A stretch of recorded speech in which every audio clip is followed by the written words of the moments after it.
যিমানে সময় বাগৰিছে সিমানে ন তথ্য পোহৰলৈ আহিছে। সন্মুখলৈ আহিছে মৰণোত্তৰ পৰীক্ষাৰ প্ৰতিবেদনো। মৰণোত্তৰ পৰীক্ষাৰ প্ৰতিবেদনত পোহৰলৈ আহিছে কিছু বিস্ফোৰক তথ্য। মৰণোত্তৰ পৰীক্ষাৰ প্ৰতিবেদন অনুসৰি দেহৰ ভিন্ন স্থানত আঘাত পাইছিল জোনমণি ৰাভাই। মূৰৰ পিছ অংশতহে আঘাতৰ চিন স্পষ্ট জোনমণি ৰাভাৰ। এই আঘাতৰ বাবে প্ৰচুৰ ৰক্তক্ষৰণ হৈছিল জোনমণিৰ। মৰণোত্তৰ পৰীক্ষাৰ প্ৰতিবেদন অনুসৰি আঁঠু, ভৰি, কিলাকুঠি আৰু কপালৰ লগতে তলপেটতো আঘাতৰ চিন স্পষ্ট আছিল জোনমণি ৰাভাৰ।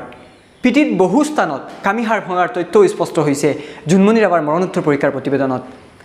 এফালে এগৰাকী প্ৰত্যক্ষদৰ্শীৰ ভাষ্য, দুৰ্ঘটনাৰ নিশা পেট্ৰলিঙত থকা এগৰাকী আৰক্ষী বিষয়াৰ অডিঅ' ক্লিপ আৰু মৰণোত্তৰ পৰীক্ষাৰ প্ৰতিবেদনে সমগ্ৰ ঘটনাটোক আৰু অধিক ৰহস্যৰ মাজলৈ ঠেলি দিছে।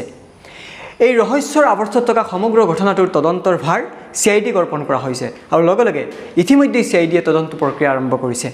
পৰিয়ালৰ লোকে বিচাৰিলে এই গোটেই ঘটনাটো CBIক দিয়া হ'ব বা CBI তদন্ত ঘোষণা কৰা হ'ব বুলিও মন্তব্য প্ৰকাশ কৰিছে মুখ্যমন্ত্ৰী ডক্টৰ হিমন্ত বিশ্ব শৰ্মাই। এতিয়া সকলোৱে আশা কৰিছে এক উচ্চ পৰ্যায়ৰ তদন্ত হওক, প্ৰকৃত দোষীক কৰায়ত্ব কৰি উচিত শাস্তি দিয়া হওক আৰু ন্যায় পাওক জোনমণি ৰাভাই।